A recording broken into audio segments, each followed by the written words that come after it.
she's not welcome in my home anymore. And initially I'd say that they are the arsehole, because that's just not nice, but we'll see. I, male 22, have a friend, Gail, female 24. We've been friends for a couple months now. We both have toddlers about the same age, and honestly they're not the best match. Hers teaches very bad habits to mine, and that causes problems at home. We still were friends and hang out since our kids get along. A few weeks back, Gail was at my place with her kid, Jenny. Jenny is potty training and was using ours, which is fine. And I told Gail where our cleaning supplies are so she can clean it if needed. Her definition of cleaning is just rinsing with warm water, which would be okay after number 1, but she does it after number 2 too. I asked her to clean it better since there was residue, and she rinsed it again. Okay, no biggies. My kid uses the toilet usually anyway, so I can wash the potty once they leave. Jenny had an incident on the floor. Gail and I cleaned it together. I went to wash my hands, but Gail just sat on the sofa. I asked her to wash her hands and she was offended. She questioned if it's necessary since she did use soap on the floor, and I said yeah, I don't want any soap residue on my sofa, and definitely no residue of the accident. She got fussy and kinda yelled, well, next thing I know you're going to ask me to use soap after going to the bathroom too. I got defensive and bluntly said, you're disgusting, please leave. She sent me a text calling me names, and I simply replied, you can come back to my place when you learn to be clean. I'm now questioning if I've ever seen her washing her hands, and it concerns me because she is a chef. Oh God. Our mutual friends are calling me a dick and blames me for making her feel bad with my mansplaining. They're not refusing to see me or talk to me, but this is something they side with Gail. I don't know what she told them, but I don't want to get our dirty laundry out in the open, so I'll let them think whatever Gail said. She claims I'm a stuck-up and a germaphobe, but I feel like I'm not asking too much. I know what I did was not nice, but who even gets mad at someone asking them to wash their hands after touching some bodily fluids? So Reddit, am I the arsehole? I don't know what she told your friends, but it clearly was not the truth, because I would hope that the majority of people washed their hands after going to the toilet with soap, and would wash their hands after their kids just pissed on the floor. I'm assuming it was wee, I don't know. And there's no way that I would let this Gail tell my friends something that's going to make me look bad. I'll air the dirty laundry. Your kid pissed on the floor and you didn't wash your hands, you dirty bitch. That is so disgusting. And the fact she's a chef. Are you telling me there's chefs out there that don't wash their hands? That is disgusting. So no, this person is definitely not the arsehole. What the fuck? Am I the arsehole for not enforcing my nephew's punishment at my house? Initially I'm going to go with no. I, 28 female, have a sister, 40 female, who has a 14-year-old son, Noah. My sister also has 2 other sons, 19 and 16, who have special needs that require a lot of medical attention. As a result, much of hers and her husband's time and energy goes towards them and not Noah. Noah and I have always been extremely close, and he's more like my little brother than my nephew. Even now, my fiance and I bring him with us almost everywhere. Concerts, games, restaurants, etc. We even brought him with us to Mexico this summer with his parents' enthusiastic blessings. That would be great. It would take him off our hands for a few weeks. I frequently keep him overnight if his brothers have appointments that require both parents to be gone. When I have Noah, I don't enforce all of the same rules my sister does. Bedtime only gets enforced on school nights, and I only monitor his screen time to make sure everything is appropriate, not for the amount of time he spends on it. My sister knows this, and she has never voiced any issue and continues to leave Noah with me. This Friday, I had Noah again. All my sister told me before she left was that he had a football game that night. So we went to his game and out to dinner, and then he spent the rest of the night playing video games with my fiancé. When my sister picked him up today, she asked what we did. When I told her, she blew up on me and told me that he was grounded from video games. I told her that she never told me that, and she reminded me that she had told me 3 weeks ago. She then told me that I spoiled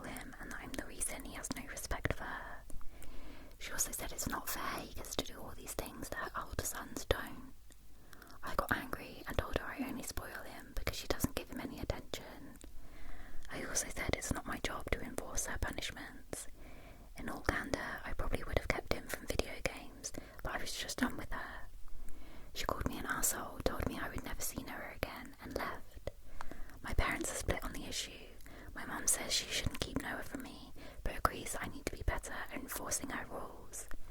My dad took my side and said that as his aunt, it's not my job to be his mother, so am I the arsehole here? Absolutely not. Like she said, it's not her job to parent her nephew.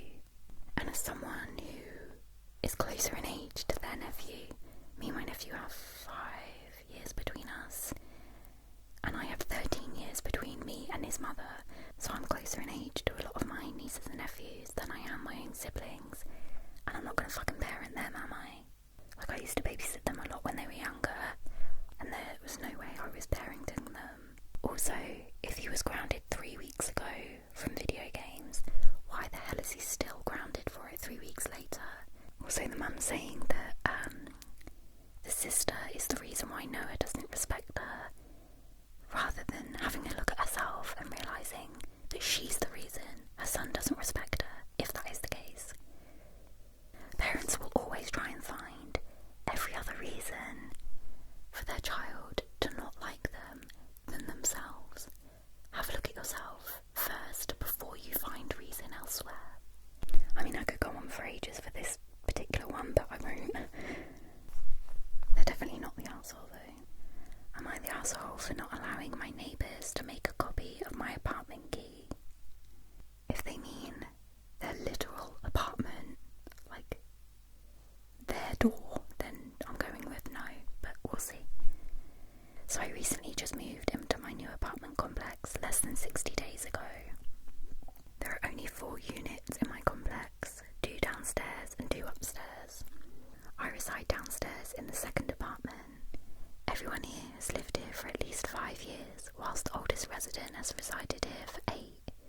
Everyone knows everyone and has been good friends with each other for as long as each one has been a resident. Everyone in my building has children besides me. Majority are single mothers. I'm the only man. Apparently there is an unspoken agreement I at first had no knowledge of between the rest of the tenants that the hallway door is to never be locked. No one ever locks the hallway door. That is until I arrived, of course.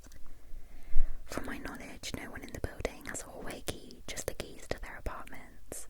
The cost to replace a key is $70 for each quoted from my landlord. I just finished up my place and have officially moved in for about 3 weeks now. Each time I leave and come back from my complex, I always lock the hallway door. It's always been a hit to lock all doors behind me.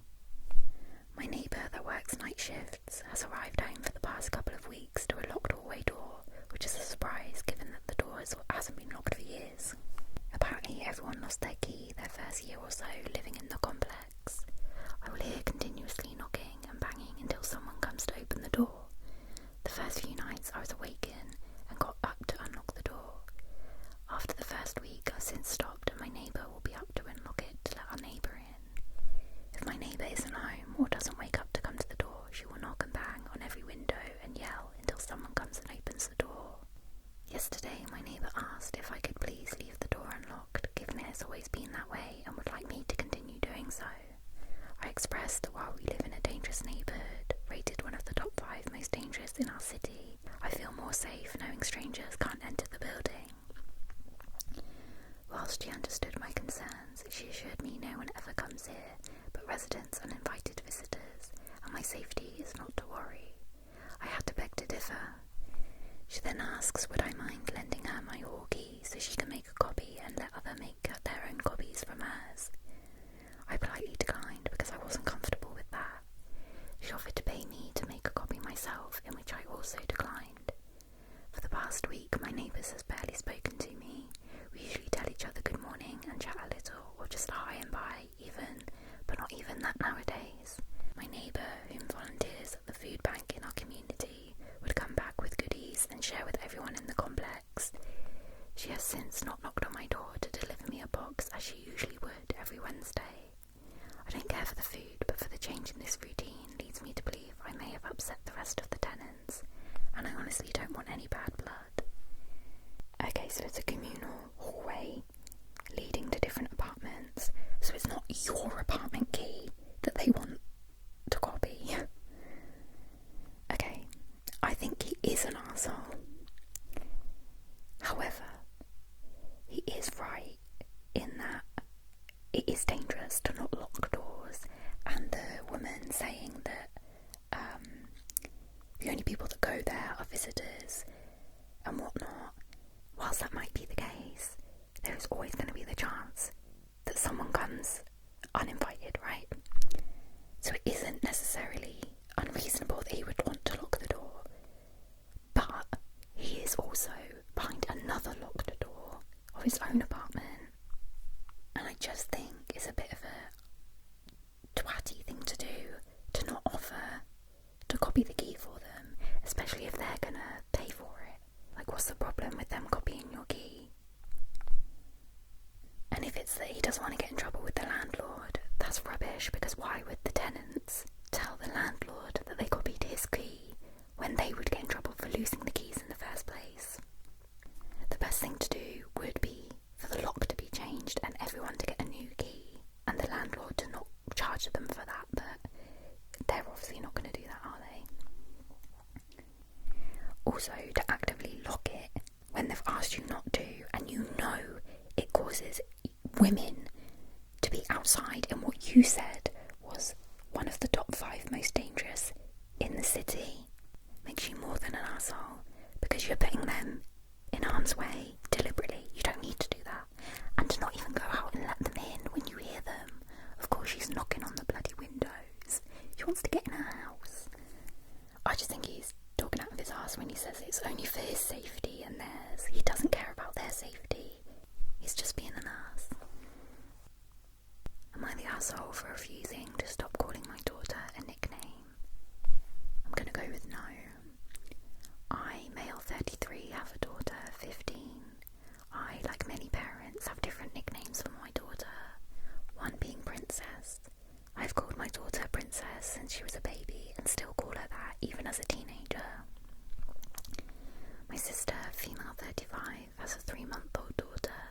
She was over at my apartment yesterday and said she needed to ask me something. She said she would like for me to stop calling my daughter Princess because she and her husband want to call their daughter Princess. I asked why they can't both have the nickname.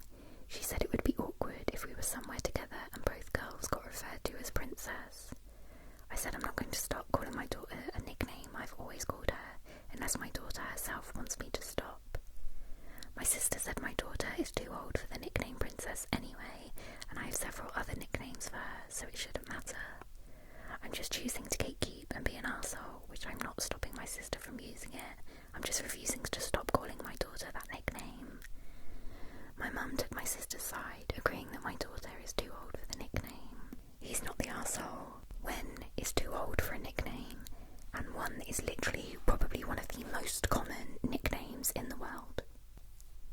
How about you just don't call her Princess out in public, and then you won't have the problem of the 15 other girls in the vicinity that have been called Princess once in their lives turning around, because obviously they don't think that you're talking to them.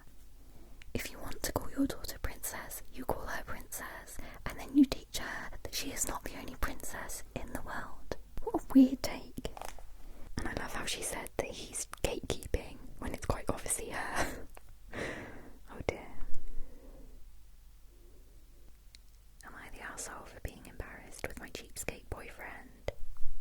I'll go with yes. We've been dating for about 4 months and mostly it's been good. He's cute, smart and very successful. The only downside is that he's almost addicted to buying things that are on sale or have coupons despite being a VP at his company. I'm not talking about sometimes or even most of the time. I would be alright with that. He never buys anything at full price. Never. He plans his cooking around what's on sale that week at the grocery stores. All of his clothes were bought on sale or clearance, even his socks and boxers. Last week we were at my friend's house for dinner and she commented on his shirt. He proudly said he got it on clearance last year for $20. I was mortified. Oh, get a grip. Lastly, we don't go to any restaurant unless he finds a coupon or they're running some kind of special. Things came to a head last night when we went out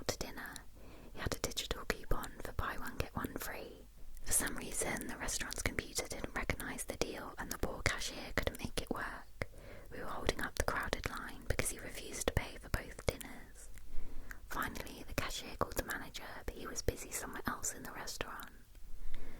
While we waited, the people behind us were getting annoyed. I was so embarrassed I left him standing in line by himself and went to the car. We argued the entire drive home. We were supposed to go to the movies because he got free tickets, but I wasn't in the mood, so he dropped me off. We haven't texted today at all. When I talked to my friends at brunch, they didn't see a problem with it, and I found it frustrating that they didn't understand how embarrassing it is. Am I the arsehole, or is this normal? You're the arsehole. Unless he was being rude to the restaurant worker, there was no reason to be embarrassed. If he had a coupon and it wasn't working, it's the restaurant's obligation to fix that.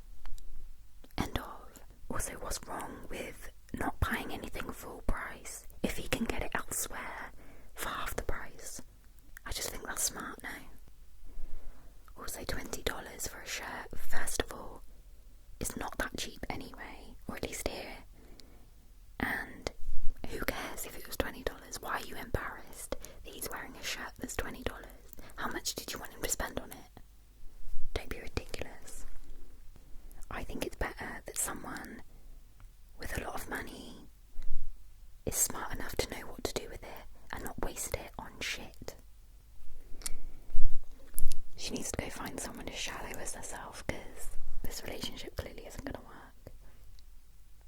Am I the arsehole for checking my husband's dashcam footage on his car without his consent? I'm going to go with no, but I feel like I need more context there. I, 34 female, live with my husband, 37 male, and daughter, 7 female. My daughter and I recently went on a short trip out of state while my husband stayed as he had work and was supposed to look after our dog. On the last day of our trip, we got a call from my husband, who was acting distraught, and said that our dog Ellie had run away and that he could not find her. He claimed she just bolted away from him in the park into some bushes and he could not find her. Our dog is quite small, a mini poodle mix and almost 13 years old. She's still active, but it's really unlike her to run away from us. And I was suspicious, but chose to believe my husband, and me and my daughter were in grief, but did not want to blame him. When we came back home, he seemed surprisingly okay, unlike us. Ever since the pandemic, my husband started working from home, and he has always been annoyed at how much attention we gave Ellie, and hated how Ellie begged to sit on our laps and his while he worked. A few days later, we got a call from an animal rescue in a neighbouring state, quite far from us, that she had been found. I picked up the phone and it was on our landline, which we almost never use these days, but was the contact on the microchip. I told my husband and he just said, "That is great, I'm so happy," but it felt kind of blunt and insincere. I said it's strange that she got so far, and he responded that someone must have stolen her and then abandoned her. This made little sense to me as to why that would happen. When he was out drinking with his buddies, I copied the videos from his dashcam for the days I was away, and saw that he had indeed taken Ellie far out of state, and clearly dropped her in front of his car, thrown a frisbee-like object into a field, yelled fetch, and drove off without her. Oh my fucking god. I was livid and confronted him, and he just stupidly muttered how he dropped her there so she could find a farm and have a better life, and then the next day got really angry at me for viewing his dashcam and called me and my daughter arseholes. What the hell, that is seriously fucked up. That is like psycho behaviour. Who the hell does that? I'm so glad the dog was found, because anything could have happened to her. She could have been hit by a car, just starved to death. That's fucking awful. Am I the arsehole for laughing at my sister after she got lost at sea while being a total dumbass on a jet ski? I'll go with no. I'm trying to type this up in a way that is neutral and I don't sound like the meanest younger sister ever. I do think it's more nuanced than that. We were on the beach this morning and my cousin and his wife brought his jet skis. My sister rode one for a few minutes, then declared herself an expert. My cousin said that we could have fun, but his cardinal rule was don't go past about 200 yards from the beach unless you were with a person on the other jet ski. On my sister's next turn, she basically set a path perpendicular to the beach and went as fast as she could, straight out into the ocean. My cousin had the other one on the beach sister, but she just kept racing out into the ocean. By the time my cousin got in the water and had trouble starting the second jet ski, my sister was a tiny speck way out on the water. He never did get the second jet ski started. We could still see her, but it looked like she was stranded. My mum freaked out and called 911, and after an hour or so we saw a Coast Guard boat heading towards her. Maybe 20 minutes later they pulled up to the beach with my sister in blankets, sobbing that she was the most afraid she's ever been because she was lost at sea. My mum took her into our VRBO and I guess made her soup and tea and listened to her blubber all afternoon. When she finally came out of her room, she wanted to hold court about her traumatic experience. And when she said the words, "a navigation error caused me to lose sight of land," I literally laughed as hard as I ever have in my life. It wasn't a navigation error, it was her being a dumbass. She basically screamed, "F you, Lindsay." I almost died, and I laughed even harder. She slammed her PSL on the table and slammed the door to her room. My mum says I owe her an apology and I wasn't taking her trauma seriously. Am I the arsehole? Was a PSL? Anyway, they're definitely not the arsehole. I don't know how old she is, but she's obviously older than the poster. So I assume old enough to know better than to go racing off away from the beach, especially after their cousin told them not to. It was your own mistake, so... And hardly lost at sea if they could still kind of see her and someone came to get her, like she's fine. Am I the arsehole for not contributing to my daughter's wedding?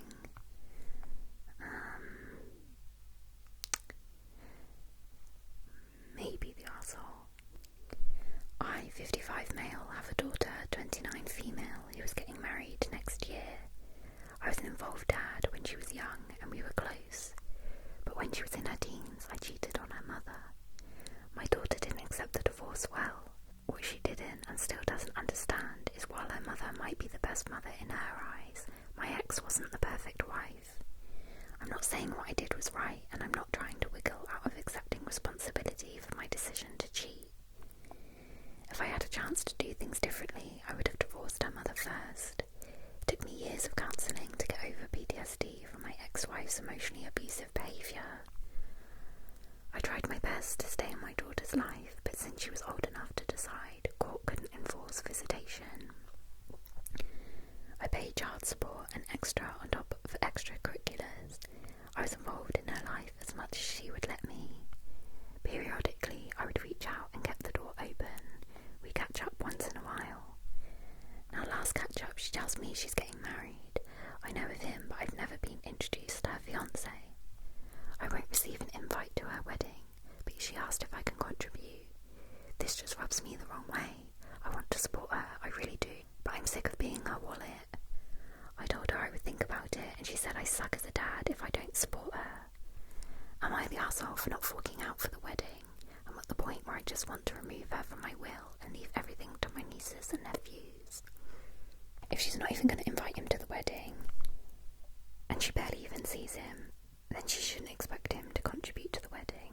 So he's not an arsehole for that, but he's absolutely an arsehole for everything else. Am I the arsehole for refusing to let my parents change my name? I'm going to go with no. My parents regret what they named my brother and I. Not sure when it happened exactly, but the last couple of years they attempted to use our middle names instead of our first names, which we put a stop to. My older brother is Ashton George and I'm Caden Philip. So my parents tried to call us George and Philip/Phil. My brother told them to never call him George, and I told them I hated the name Philip and didn't want to use it or have people know what my middle name is. My brother left for college last year, and at the time I knew they were talking to him about something, but I had no idea what. Now I do. My parents approached me Saturday about the upcoming school year and the fact it's my last year of high school, and said they wanted to legally change my name to Philip and to give me a new middle name that would be more professional and adult sounding. I asked them what made them think I wanted that, given I already told them not to call me that. They said they tried to appeal to my brother before he left for college, but he refused to entertain the idea, so they wanted to start earlier with me. They said they have huge regrets about our names, especially mine, as it's so trendy and not very professional sounding. I told them I like my name and to let it go because I'm Caden, whether they like the fact or not. My grandparents, Dad's parents, were invited over to interfere in this as well. Apparently they never liked our names, and are apparently on board that he needs an old-ass name to get somewhere in life. I was told to think about my future and how it will look when I try to find a job with the name Caden, or how much easier I will find it to be taken seriously with a classic or old-fashioned name like Philip over something trendy and bad like Caden. I learned that my parents cannot legally change my name at this age without my express consent, which is why they are pushing this so hard.